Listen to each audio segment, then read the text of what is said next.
when we talked the other day, you didn't know how you were connected to the rest of the Hackleys. How did you get interested in genealogy? Well, I always wanted to know, where we were from. I had to figure out that we had other relatives in Michigan. And also, my grandfather died at such a young age, and we didn't know about my Smith relatives. And so that was the other thing. I really wanted to learn about that. I learned that they were from Virginia, so when I moved to the East Coast and moved to Maryland, I wanted to see if I could find those folks. And so I started to do genealogy research at that point. And did you find Hackleys on the East Coast? I did. That traced back to Culpeper, but I haven't found any contemporary Hackleys on the East Coast until today when I met our cousin here. All right, so now you are originally from Kalamazoo. Born and raised in Kalamazoo. I graduated from Michigan State in East Lansing and then moved around, but I ended up in Maryland. Yeah. All right, so now how did you first become familiar with Paulo? Just through Laura and Facebook. Ancestry first, though, before. We did on Ancestry. Well, we didn't know that till today. So we had been corresponding through Ancestry about the Hackleys, and just found out today that she goes under her name Daeon Rich. my married last name is Richardson, so I go Daeon Rich on Ancestry. And we just she put the pieces me together from Daeon today. Rich and not Yes. Smith. We were just here putting those pieces together to the puzzle together that we had already corresponded, but we didn't know that. We didn't know it today. So how did you know that she was connected to you? When you first realized that before you met her in person? Because I don't know if she inboxed me through Ancestry or me her, but that's how we knew. We knew we had some connection through our Hackley side, because she was doing research on the Hackleys, and I am too. So when on the trees on Ancestry, you can find other people that are looking up the same family you are. And she found me, and I think you asked me, so we got to go back and look at the messages. Yeah. But she asked me something, but we did. That's when we first met on Ancestry. But we didn't know that today when we got here, that we had already connected through Ancestry. Small world, huh? We just through typing, inboxing each other. Are you related to the Hackleys? Do you know? I don't know what you asked me. Maybe you can pull it up. Maybe you can pull it up on your message, and we can see what we actually said to each other. Yeah. So when you go on Ancestry, you have other people looking up the same families you are. So they might come in and say, "What do you know about this person? Do you? How are you connected?" They usually ask, "How are you connected or related to this Hackley?" And then I'll say, "Through John W. Hackley and Nancy Ann Hackley." That's how we usually. And then you share information from your tree. You share pictures and information. So that's how we connected, not knowing that until today when we were talking. We're on Answer. Point today to get together to compare family trees. Comparing notes today, yeah. And then I said I connected with someone named Ramos on Ancestry, and then she said, "I'm Ramos." She said, Rich. Daeon Rich. She said, "Yeah." So there you go. That's how we connected, not knowing today we would see each other, but there was a connection. See, our ancestors looking out for us, huh? Why is this significant for you? It is amazing to me, because what I find when you're doing genealogy research is it's amazing the thread of just really similarities, whether if it's physical similarities or whether if it's a consistent occupation. A lot of us are barbers or hairdressers, and it's kind of amazing. Entrepreneurs. Ministers, yes. And so it's amazing how those kinds of threads of commonalities kind of transition through the family, even though you might be generations and generations away connected. And so I find that fascinating, and I'm always trying to find relatives, not only here in Michigan, but on the East Coast, wherever, because you never know. My daughter goes to school in Los Angeles. She's a junior at Loyola Marymount, and I'm always like, okay, I know we've got relatives in California. We really should be trying to find who they are, not just so that she can connect with them, but so that we can know who they are. So I did find a couple of relatives that gave me we started connecting family trees and figuring out how we were cousins, and then sharing information. And so that's how I got connected to some of the Los Angeles Hackley family. Augustine Hackley used to live in Los Angeles, but he didn't. He was married to a Spanish lady, but they didn't have any children, according to the census. But he lived out there for years. My mom's brother would go out there to visit him, Is that right? but they didn't have any children. But he was out there years ago, Is that right? probably back in the 30s, you know. Well, Paulo, I mean, this is your first time here around this many Hackleys here. What is inspiring to you about this?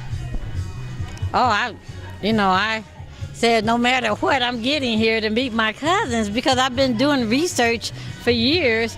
Why do all that research and can't connect with the cousins and see how they look and who they are and just keep the roots growing deeper and deeper, you know, just with our stories and how we connect and everything. So I like coming to meet and greet everybody so I can hear their stories too and what branch of the tree they're from. Right. Because you're from what branch? Calvin She's from Calvin. and Lydia Mason. And I'm, and Lydia Mason, and I'm from Marcellus. Okay, so you have some Potawatomi in you too then. Well, that's Yes. what I did. Okay, yes. Although I have to be truthful, Yeah.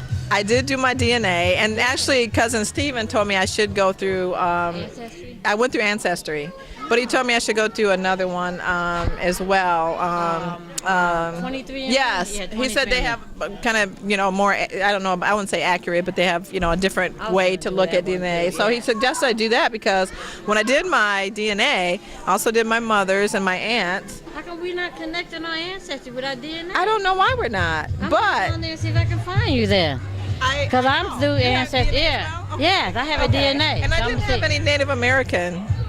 We had European, I have Native we had American, yeah. African, we had Asian, we had Jewish. Just because it didn't come out doesn't mean you don't have it. Okay, That's what could they be, say. could You know, be. that's what they say. Because I've always heard we do have It just Potawatomi. mean your genes. Yeah. And so I didn't. The Potawatomi, I mean, if you're from Calvin's lineage and Calvin's wife was a Potawatomi, case closed. Yes. Case Okay. closed. I have a That's picture true. of her, and I That's see true. that, and Yeah. it says she is. Yes. And I But just, because it didn't come, my sister's didn't come out of her DNA, but mine came out. Did And it? if you read it, it says just because it didn't come out in your DNA doesn't mean it's not in your ancestry. It just means if you have dominant or recessive genes. Okay. And I might have gotten the dominant gene, and yours might have been recessive, so it didn't come out through your because we bloodline. also, the Scots side of our family, which is my great-grandmother Laura Hackley's married name is a Scot. They also said that we have Native American in the Scots family as well. So I actually need to do more on that. So I am gonna It's there. do more on Yeah. that. Yeah. I've been trying to get the Potawatomi to talk to me about that because I've been tracked. I know where Lydia basically had to come from, and because by Niles, Michigan, where Calvin was living, that's across the street from the Indiana border. Yes. You know. She came from Indiana, right? Yeah, she. That's what I'm saying. If she didn't come from South Bend, she came from. I know that Rochester had a whole lot of Potawatomi history there, but all of Indiana, the northern part of Indiana, was all Potawatomi. So, but she had to be in a proximity to Calvin, for them to meet and do all that. Right. So, The DNA, when mine came through, it just says American Indian. It doesn't tell you what kind. That's the only part. It doesn't tell you what kind. It would be nice if it did. You have to go by the Yeah. history. You have to go by the kind of history of where the tribes were, where they migrated to. Because when I looked at some history on the Potawatomi, because I was living in Illinois at the time, and so that's all Potawatomi Nation as well. We have a lot of relatives that live in the Chicago area, Illinois. yeah. Yeah. And that's where my great grandmother was Yeah. born. And so they talked about the Oklahoma migration of the Potawatomis, and just that whole happened. So there should be another tribe of maybe ancestors that are in the Oklahoma area based on them being moved out west from, you know, the Midwest. And so it's just pretty, you have to do that type of research on Native Americans to understand them. And it's more difficult almost than getting back to slavery and trying to figure out, you know, slave records. Well, not looking at the records part, but they're equally brutal because those natives didn't go to Oklahoma or Kansas voluntarily. No. You know, it was called the Indian Removal Act, and I know that the ones that were escorted out of Indiana, a lot of them were escorted by gunpoint. Yeah, so it was kind of brutal. So, Paulo, you know, how accurate is this? I've heard numerous times that things that happened in your past are encoded in your DNA. I've got to find where I found that, you know, so that whatever experiences happened then are inside of you, and the thoughts and feelings can be triggered, you know, through your DNA to where you can feel these type of things. And I kind of feel that inside of me, but it sounds crazy to explain. You can't explain everything, but you know it's there. Everything can't be explained away, but you feel it. That's the thing, you know it. And then from stories that you hear from your ancestors, and you do the same thing. If you look at Finding Your Roots or anything like that, then you have people on there that would tell you stories of how their ancestor did something and now they're doing it, or their grandchildren are, you know. So history repeats itself. History repeats itself. I believe biblically, you know, you know, God carries a message throughout your family, and a covenant, a promise, and it just goes on from generation to generation. I also believe that that's part of it. The spirit will carry that through. Now, if there's any accuracy in your statement, why did God pick so many Hackleys to send that message through? Hey, I would say we were blessed. We were favored. There are so many Hackleys. I mean, out of any branch of my tree. No. I don't mean generally speaking. I mean through pastors. I mean, now this is a direct question that we got to send to Brother Bishop Jeremiah Hackley. He has good answers for things. Now, he's out of Knoxville, Tennessee. And he has those eyes too.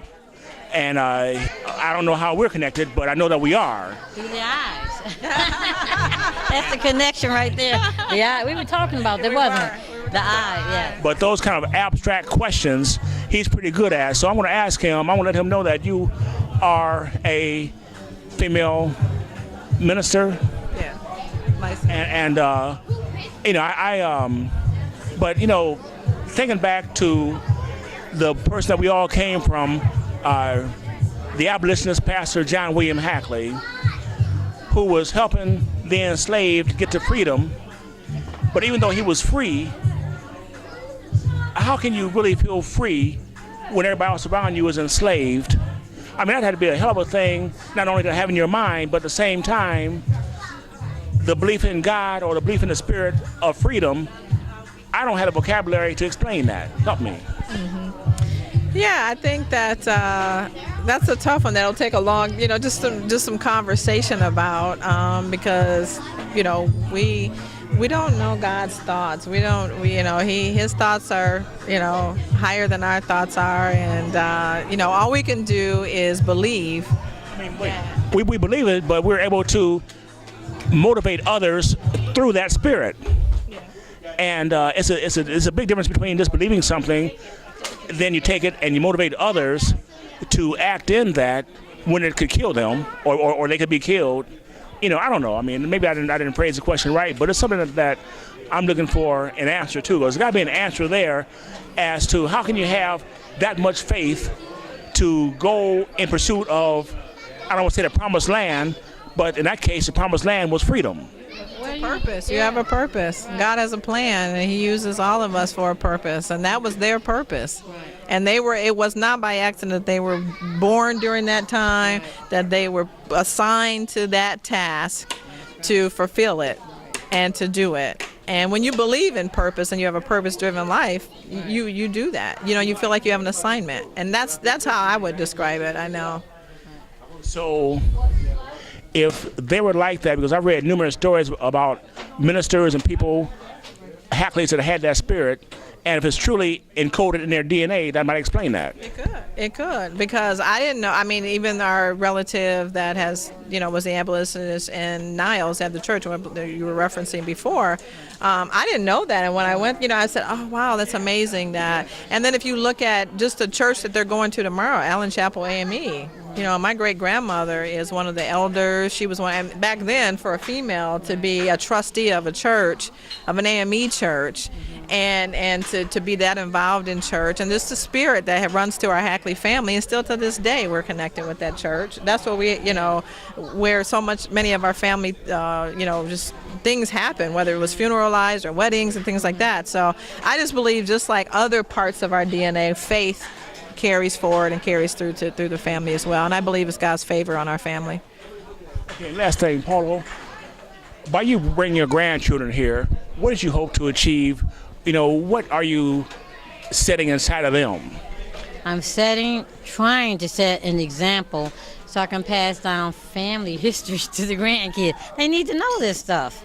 And on the way here, most of the way here, I talked about the Hackleys, and I'm going over where did we come from, right? Yeah. So you have to pass down what you know. It's good to know, because how else would they know if I didn't tell them? And I think it's good for them to know. And I hope and pray that they can pass it down to their children and grandchildren as well.